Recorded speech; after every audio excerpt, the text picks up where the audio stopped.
자, 오늘 이 새벽에 하나님께서 우리에게 주시는 하나님 말씀은 시편 110편 1절에서 7절까지 말씀입니다. 제가 봉독해 올리도록 하겠습니다.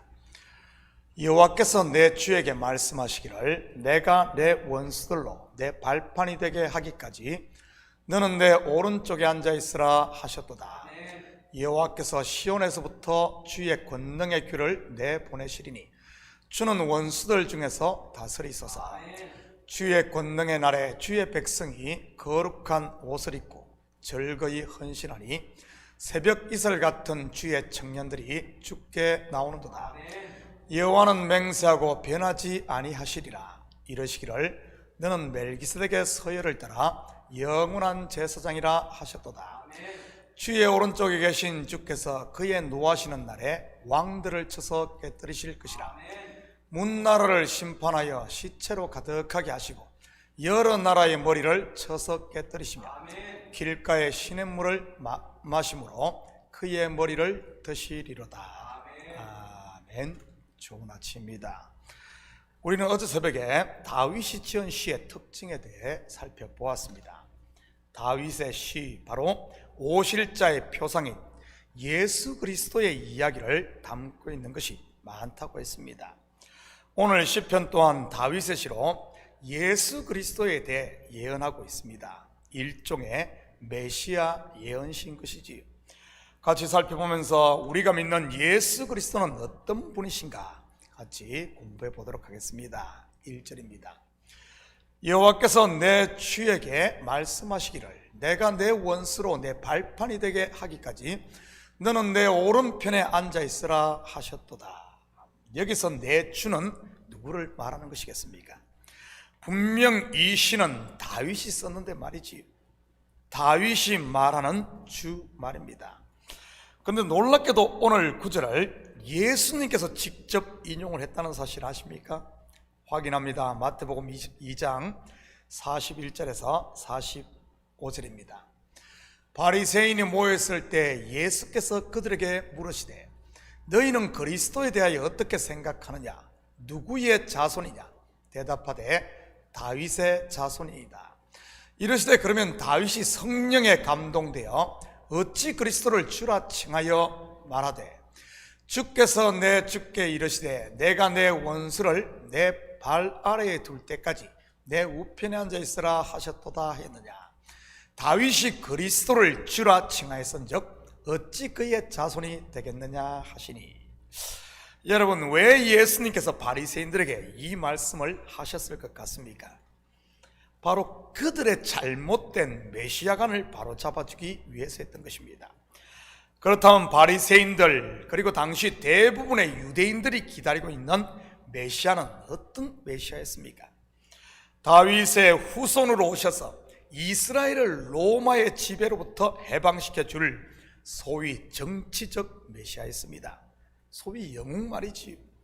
마치 그 옛날 다윗이 이스라엘의 왕이 되므로 이스라엘 역사 가운데 중동의 패권을 지는 대제국을 이루었듯이 말이지. 다윗 솔로몬 시대가 그랬지 않습니까? 황금이 철처럼 흔했고 그 귀한 레바논의 백향목이 들의 뽕나무처럼 흔했으니 말이지.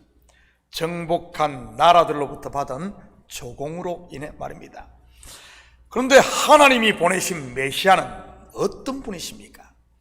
자기 백성을 자기 죄에서 구원할 구원자였던 것입니다. 로마의 머리를 군합발로 짓밟는 것이 아니라 옛 뱀, 곧 사단의 머리를 짓밟는 것이고요. 로마가 원수가 아니라 하나님을 대적하는 마귀가 원수인 것이지. 또한 우리는 다윗이 이 시를 쓸 때 성령에 감동되어 썼다는 사실을 예수님의 입을 통해 알 수 있습니다. 다윗이 이스라엘의 왕이 되어 통치한 때가 언제입니까? BC 1010년에서 BC 970년 사이입니다. 40년을 왕으로 통치했었고요. 바로 예수님으로부터 약 1000년 전 사람입니다. 그런데 성령의 감동을 받자 어떻게 됩니까? 하나님께서 예수 그리스도에게 하시는 말씀을 듣게 되었던 것입니다. 다윗이 예수 그리스도를 보았다는 말입니다. 다윗만 그런 것이 아닙니다. 그보다 천년이 앞선 아브라함 또한 예수 그리스도를 본 사람입니다. 확인합니다. 요한복음 8장 56절입니다. 너희 조상 아브라함은 나의 때 볼 것을 즐거워하다가 보고 기뻐하였느니라. 누가 한 말입니까? 예수 그리스도인 것입니다. 참으로 놀랍지 않습니까? 저는 우리 식구들이 성령의 충만함으로 비록 몸은 이 땅을 살지만 믿음의 눈으로 천국을 소망하며 살 수 있기를 축복합니다.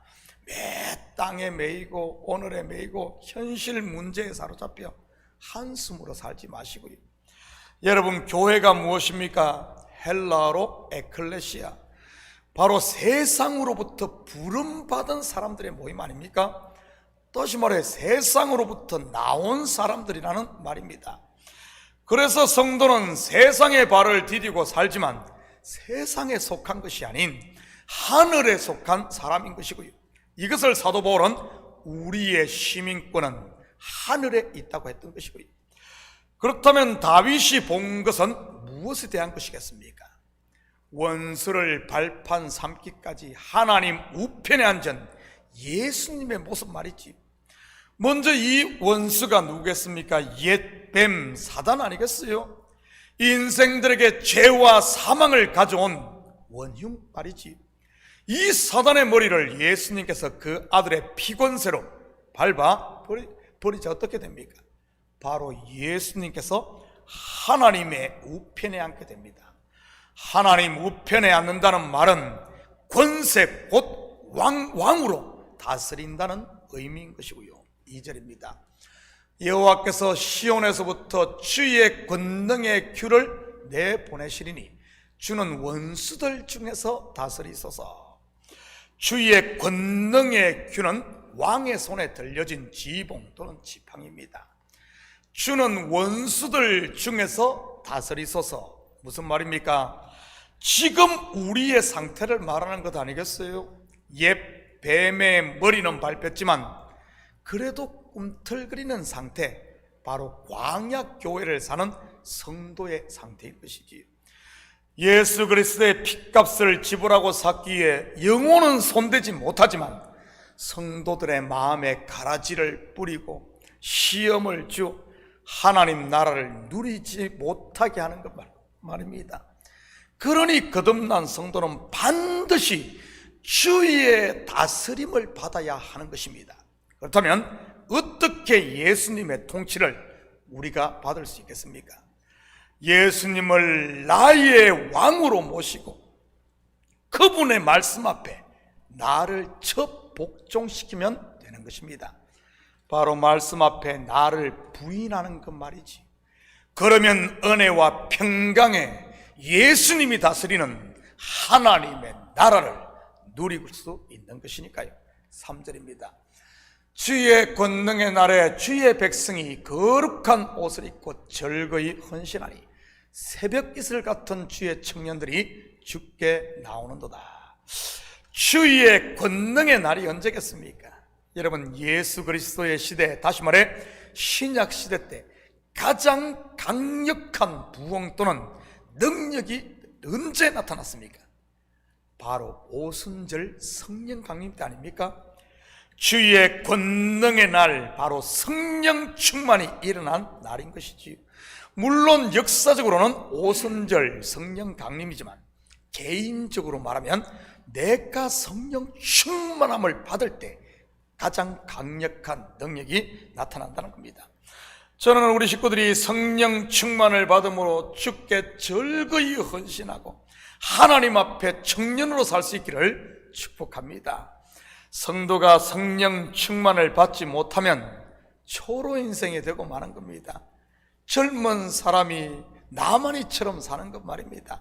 그렇지만 나이가 80이 넘어도 성령 충만, 믿음 충만하면 어쩐 줄 아십니까?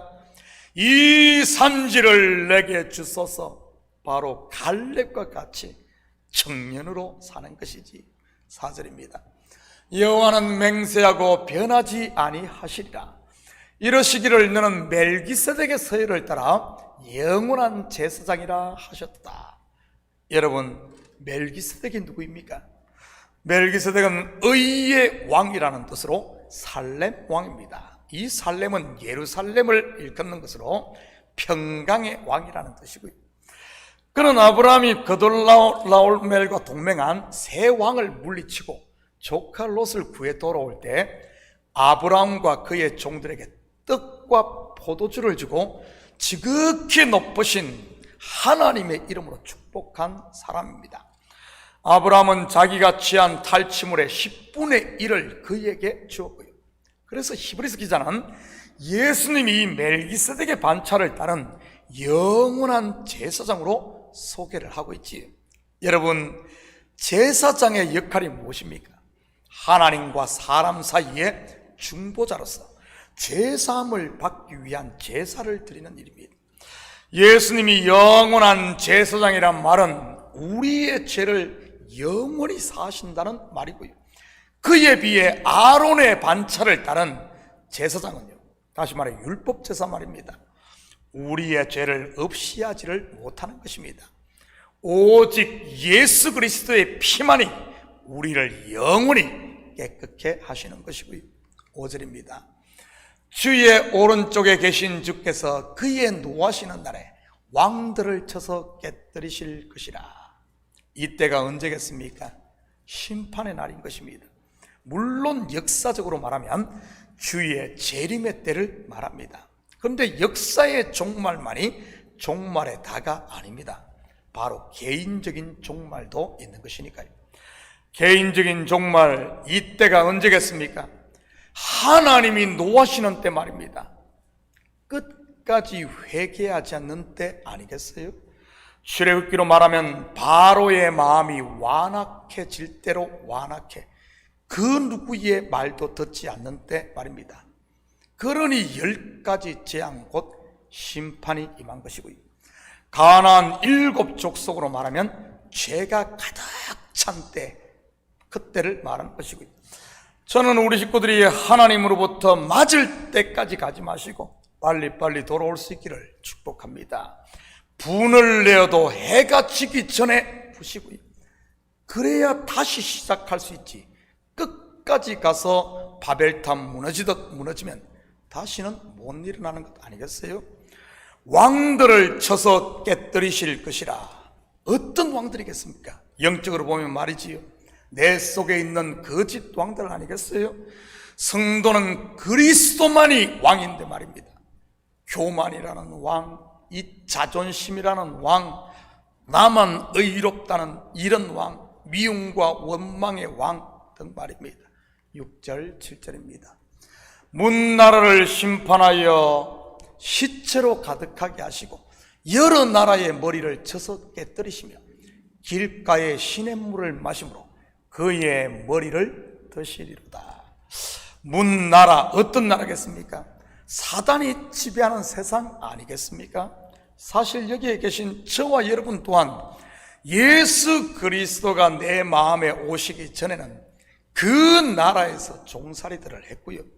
마치 이스라엘 백성들이 하나님께서 모세를 보내기 전까지 애굽에서 종살이했듯이 말이지. 그런데 예수님이 오셔서 우리를 지배하던 영적인 애굽의 바로 곧 사단의 머리를 깨뜨리셨던 것이고요. 그렇다면 지금 우리의 머리, 곧 교회의 머리는 누구겠습니까? 바로 예수 그리스도인 것입니다. 그의 머리를 드시리로다. 저는 우리 식구들 마음에 예수님의 머리를 들 수 있게 내 머리를 좀 숙이시기를 축복합니다. 그분이 머리가 되어야지 내가 머리가 되면 또 머리 깨지는 것 아니겠어요? 요즘에는 그런 일들이 잘 없는데 제가 어릴 때는 이 머리 깨진 애들이 참 많았습니다. 시골이다 보니 장난을 쳐도 얼마나 심하게 칩니까? 시골에서 머리 깨지면 어떻게 하죠? 옛날에 그냥 된장 발라버립니다. 그래서 중학교, 고등학교 갈 때쯤 되면 머리를 짧게 다 밀지 않습니까? 그러면은 머리통 여기저기에 쥐파먹은 같은 흉터들이 있는 애들이 참 많았어요. 그러면 얼마나 보기 흉한 줄 아십니까?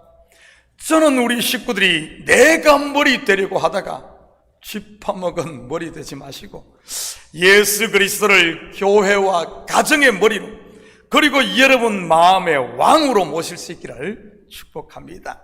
그러면 삶의 모든 길이 형통하게 될 테니 말이지. 사랑하는 성도 여러분, 오늘 하루도 그분의 다스림 안에 순종하심으로 어디를 가든 무엇을 하든 그분의 보호와 인도를 받고 은혜와 평강 그리고 기쁨과 즐거움을 맛보며 사는 이런 복된 하루 되기를 예수님의 이름으로 축복합니다. 같이 기도합니다. 사랑의 아버지 하나님, 참으로 감사를 드립니다.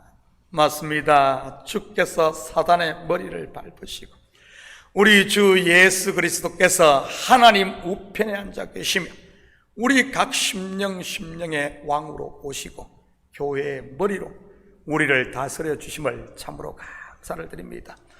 이제 예수 그리스도를 나의 왕으로 온전히 모심으로 그분 안에서 자유하고 그분 안에 있는 생명을 맛보며 그분 안에 있는 풍성함과 복을 마음껏 누리며 살게 도와주시옵소서. 감사드리며 예수님의 이름으로 기도드립니다. 아멘.